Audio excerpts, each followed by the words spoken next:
ایک بیان میں نے سنا جس میں کہتے ہیں کہ امام مالک نے ایک بار حج کیا اور پھر مدینے میں ساری عمر گزاری، اس لیے کہ مدینہ منورہ مکہ مکرمہ سے بہتر ہے۔ کیا مدینہ واقعی میں مکہ سے بہتر ہے؟ دیکھو، امام مالک کی اپنی ذاتی رائے تھی کہ مدینہ مکہ سے بہتر ہے، لیکن جمہور کا عقیدہ کیا ہے کہ مکہ مدینہ سے افضل ہے، سوائے اس حصے کے جو قبر نبی کے، جو نبی کی جو قبر کا مقام ہے نا، اس کے علاوہ کے۔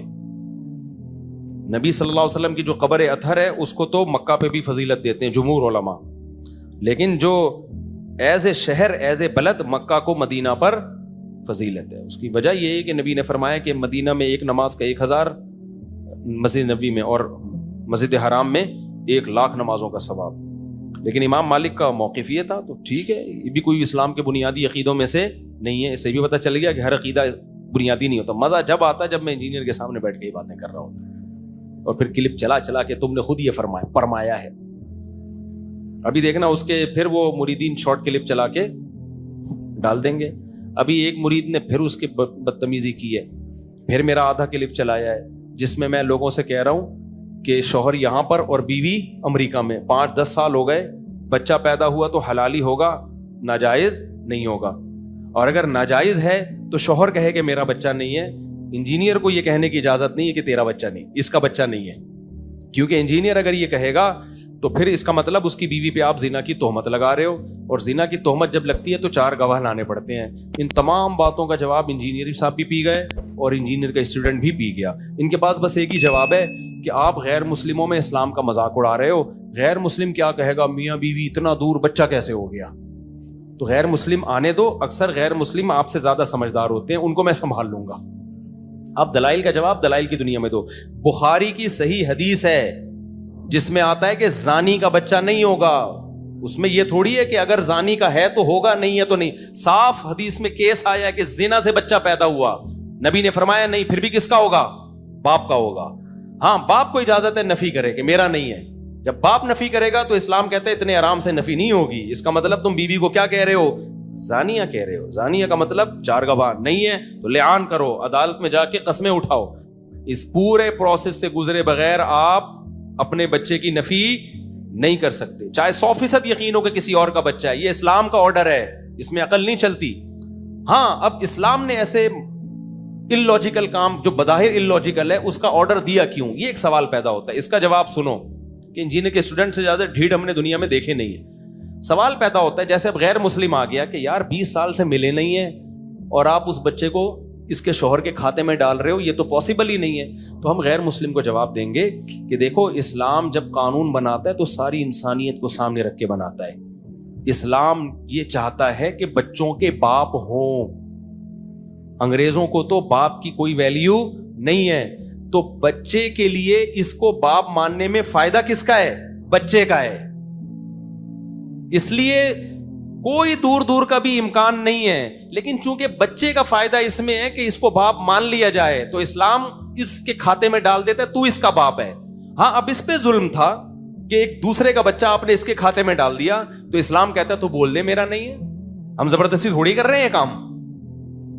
اس لیے میں کہہ رہا ہوں کہ اس بچے کی نفی انجینئر نہیں کر سکتا، یہ کر سکتا ہے جو بیوی کا شوہر ہے، یہ کہے گا میرا نہیں ہے۔ جب یہ چپ بیٹھا ہے نا، تو اس کا مطلب اسلام اس بچے کو ایک باپ دینا چاہتا ہے، چاہے حقیقت میں نہ بھی ہو، ڈی این اے سے پتہ بھی چل جائے یہ اس کا نہیں ہے، پھر بھی بھائی مان لینے میں بچے کا فائدہ ہے۔ تو بچے کے فائدے کے پیش نظر اسلام نے اس اللاجیکل بات کو لاجیکل قرار دے دیا ہے۔ کچھ چیزیں اللاجیکل ہوتی ہیں، اسلام کہتا ہے اس کا فائدہ بہت ہے، اس لیے لاجیکل ہی ہے وہ۔ اس کی اور آسان مثال دیتا ہوں۔ دیکھو، کوئی بچہ کچرے پہ پڑا ہوا ملے نا، اب 2 آدمیوں میں پھڈا ہو گیا، ایک کہہ رہا ہے میں اس کو پالوں گا، دوسرا کہہ رہا ہے میں۔ بعض دفعہ ہوتا ہے نا، کوئی ولد الزنا بچے ہوتے ہیں، عورت کچرے میں پھینک کے چلی جاتی ہے۔ اب 2 آدمی آ گئے، ایک کہہ رہا ہے مجھے دو، دوسرا کہہ رہا ہے مجھے دو، تو گورنمنٹ دونوں میں سے ایک کو دے گی۔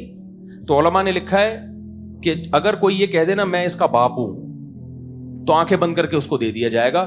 اس تحقیق میں نہیں جانا جائے گا کہ یہ باپ کیسے ہو گیا، حالانکہ عقل کے خلاف ہے۔ تو باپ ہے تو کچرے میں بچہ کیا کر رہا ہے؟ اس لیے مان لیا جائے گا اس کا دعویٰ کہ بھائی اس میں بچے کا فائدہ ہے، حالانکہ وہاں بھی یقین ہے کہ اس کا باپ ہوتا تو پھڈا کیوں کر رہا ہوتا؟ 1 گھنٹے کے بعد تو نے دعویٰ کیا میں اس کا کیا ہوں؟ باپ ہوں۔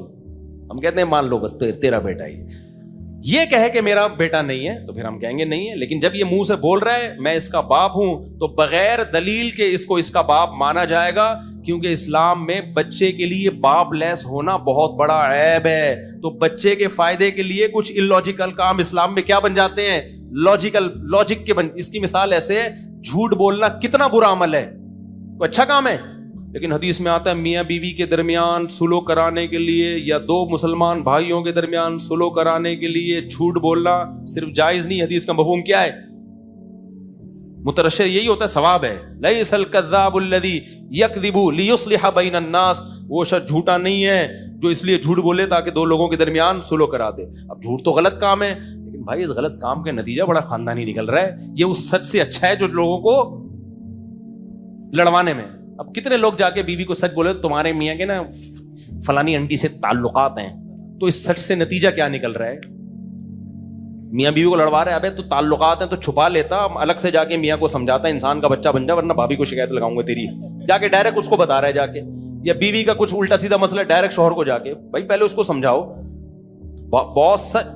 بعض سچ ایسے ہوتے ہیں جو معاشرے میں فساد کا ذریعہ بنتے ہیں، بعض جھوٹ ایسے ہوتے ہیں جو معاشرے میں، اگرچہ اس میں علماء کا اختلاف ہے صریح جھوٹ بولا جائے گا یا گھما پھرا کے جھوٹ بولا جائے گا، یہ ایک الگ مسئلہ ہے، لیکن گول بات ہی کی جائے گی، پراپر سچ نہیں بولا جائے گا ایسے موقع پہ. تو اسی طرح شریعت نے بولا کہ بھائی کچرے میں بچہ ملا ہے، یہ فقہ کی کتابوں میں مسئلہ لکھا ہے اور یہ قرآن و سنت ہی سے مستنبط کیا ہے. کوئی یہ میرے بات کمپلیٹ ہو جائے نا، ورنہ یہ انجینئر کے اسٹوڈنٹ آدھا چلاتے ہیں، بہت نالائق لوگ ہیں، پورا چلاتے نہیں ہیں یہ لوگ. تو اب شریعت میں یہ ہے کہ بھائی ایک آدمی کہہ رہا ہے نا میرا بچہ تو اس کو دے دیا جائے گا، کہ وجہ اس کی کیا ہے؟ یار اس کا باپ مان لو. سوال پیدا ہوتا ہے اس میں اوریجنل باپ کا تو مسئلہ ہوگا، تو بھائی ہم کہتے ہیں اوریجنل آئے نا، کوئی اور دعویٰ کرے کہ میرا ہے پھر ہم اس سے دلیل، دونوں سے دلیل مانگیں گے، پھر ڈی این اے بھی ہوگا، بہت کچھ ہوگا. جب تک اوریجنل باپ خاموش ہے تو بچے کو باپ لیس ہونے سے بچانے کے لیے کس کے کھاتے میں ڈال دیں گے؟ جو دعویٰ کر رہا ہے اس کے کھاتے میں ڈال دیں گے. ہم سمجھتے ہو؟ تو اس لیے اسلام نے یہ حدیث ہے، بخاری کی حدیث ہے، الولد للفراش وللعاہر الحجر، فرمایا جو زنا کرنے والا ہے اس کو بچہ نہیں ملے گا، بچہ اسی کو ملے گا جس کی بیوی کے پیٹ سے جنم دیا گیا ہے، اس کے کھاتے میں ڈالا جائے گا اگرچہ زنا سے ہو. ہاں وہ کہہ دے میرا نہیں ہے، پھر ہم کہیں گے بھائی، کیونکہ وہ کہے گا کہ آپ بچے کا تو فائدہ دیکھ رہے ہو کہ اس کو باپ دے رہے ہو، میرا فائدہ نہیں دیکھ رہا، میرا ہے نہیں میں مان لوں. تو ہم کہیں گے آپ بول دو نہیں ہے آپ کا، ٹھیک ہے نا، آپ کو کس نے کہا ہے؟ وہ بول نہیں رہا، جہلم سے آواز آ رہی ہے، جہلم کہہ رہا ہے کہ اس کا نہیں ہے. ڈی این اے سے پتا، ڈی این اے سے بھی نہیں، ڈی این اے کرنے کی اجازت ہی نہیں ہوگی ایسے موقع پہ، سمجھ رہے ہو؟ کیونکہ ڈی این اے کا نتیجہ کیا نکلے گا؟ آپ شک میں ڈال رہے ہو اس کو. اسلام کہہ رہا ہے ڈی این اے وی چھوڑو، بس اس کو کس کے کھاتے میں ڈالو؟ باپ کے کھاتے میں. تو ولد الزنا ہونا ایک بہت بڑا عیب ہے بچے کے لیے. تو ولد الزنا ہونے کے طعنے سے بچانے کے لیے تو کوئی بھی دعویٰ کر دے گا تو ہم اس کے دعوے کو قبول کر لیں گے تاکہ اس کو باپ کی نعمت ملے، چاہے زندہ باپ ہو، مرا ہوا باپ ہو، گمشدہ باپ ہو، ہے تو نا باپ. اور اگر ہم اس کے دعوے کو قبول نہیں کرتے تو اس کا مطلب صاف آپ اس کو ولد الزنا کہہ رہے ہو. تو ولد الزنا زانی باپ نہیں ہو سکتا کسی قیمت پہ، اسلام اس کو باپ نہیں مانتا. تو اس کا مطلب بچہ باپ لیس ہے، یعنی ولد الزنا ہے. ولد الزنا ہونا انگریز کے نزدیک عیب نہیں ہے، ہمارے نزدیک بہت بڑا عیب ہے. تو یہ ساری تقریریں انجینئر کے سمجھ میں بھی نہیں آئیں گی، اس کا جواب دینا تو دور کی بات ہے. تو اس لیے پڑا بڑا ہے نہیں، وہ پھینکتا رہتا بیٹھ کے. اور جب حدیث اس کے خلاف جا رہی ہے، یہ تو اتنی لمبی تقریر کرنے کی مجھے ضرورت ہی نہیں تھی. جب بخاری کی حدیث موجود ہے کہ زانی کو کچھ نہیں ملے گا، بچہ اس کا ہوگا جس کی بیوی نے جنم دیا، اتنی واضح حدیث آ گئی تو اب رہ کیا گیا؟ اور انگریز آئے گا نا، لوگ کہہ رہے ہیں غیر مسلم مذاق اڑائیں گے. جب میں یہ پوری توجیہ بیان کروں گا نا کہ اسلام بچے کی حفاظت کے لیے، بچے کو تاکہ باپ ملے، ولد الزنا نہ کہلائے، اس لیے اسلام نے ان لاجیکل کام کو بھی کیا قرار دے دیا؟ لاجیکل. تو انگریز یہ سن کے ایمان لے آئے گا، وہ کہے گا اسلام کو شاباش ہے بھائی، ٹھیک ہے نا، کہ بچوں کی کیسی حفاظت کرتا ہے.